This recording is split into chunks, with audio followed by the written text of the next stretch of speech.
Donc bonjour à tous et à toutes. Aujourd'hui, on va parler du discours de Robert Badinter sur l'abolition de la peine de mort. Mais avant cela, je vous invite à liker la vidéo, la commenter, la partager ou encore à vous abonner si vous aimez ce genre de vidéo. Donc le 10 septembre 1977, Hamida Djandjoubli, qu'on peut voir ici, ouvrier agricole et originaire de Tunisie, est exécuté pour avoir violé et assassiné. Il sera le dernier exécuté en France, à Marseille, dans la prison des Baumettes. La condamnation à mort en France a une longue histoire, mais disons qu'avant la Révolution française, c'est-à-dire avant 1791, on tuait les gens de diverses manières et selon leur statut social. Ainsi, les clercs et les nobles étaient tués par décapitation et les pauvres par pendaison. Après, selon le degré du crime, les personnes pouvaient avoir droit au supplice de la roue, de l'écartèlement ou encore de l'eau bouillante. La Révolution française va mettre de l'ordre dans tout cela, et par souci d'égalité, mais aussi par souci d'humanité, va décider de diminuer la souffrance lors de l'exécution des personnes qui seront exécutées. C'est alors que va naître par excellence l'invention française qui est la guillotine, dont Louis XVI s'en souvient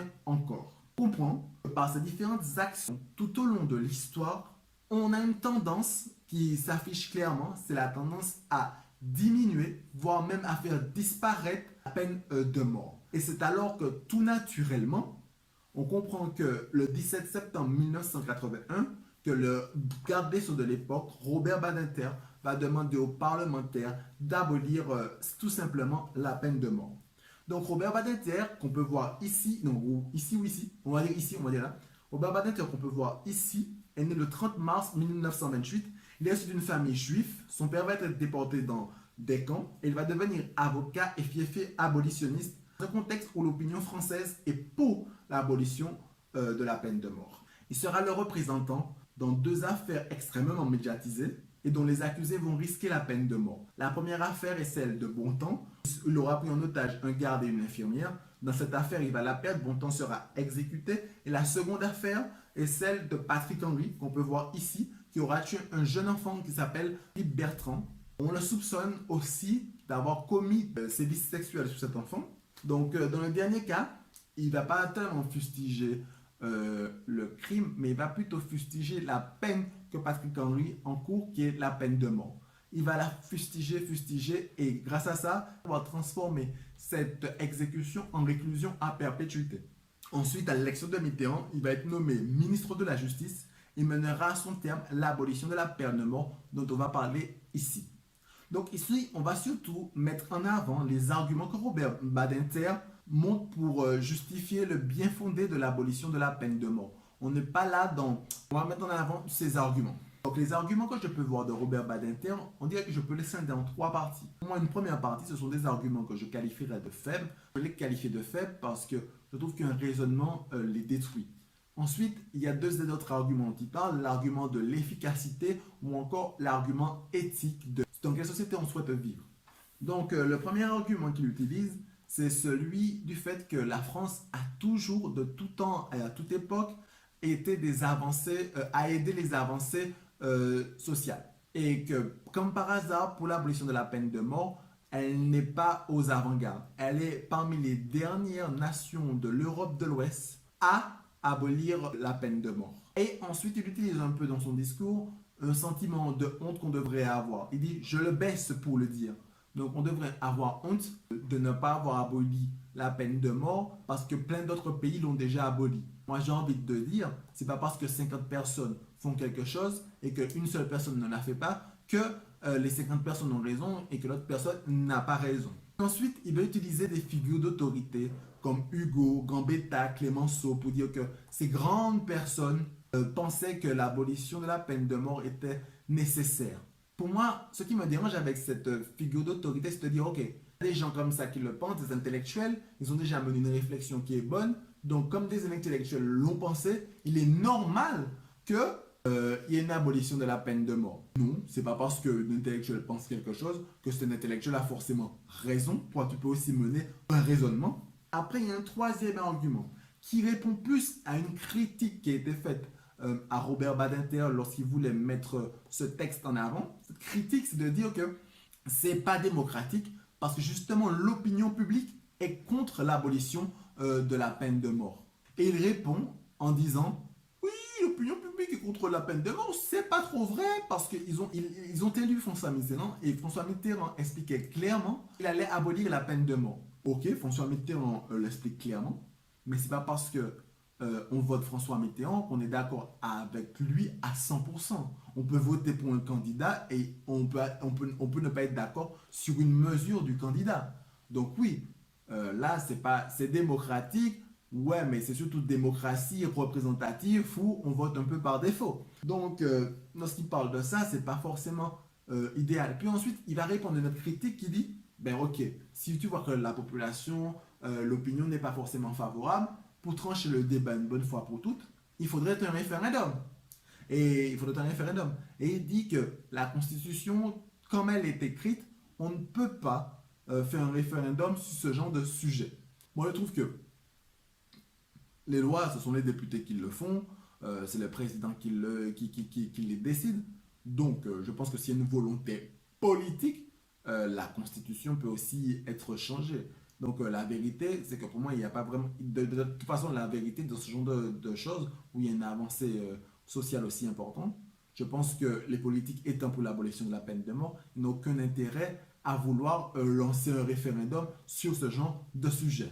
Donc, on va résumer un peu avant de parler des arguments d'efficacité. Donc, en clair, pour moi, les arguments les plus faibles sont les arguments dont il parle de la honte qu'on devrait avoir pour ne pas être les premiers à avoir mis cette avancée sociale.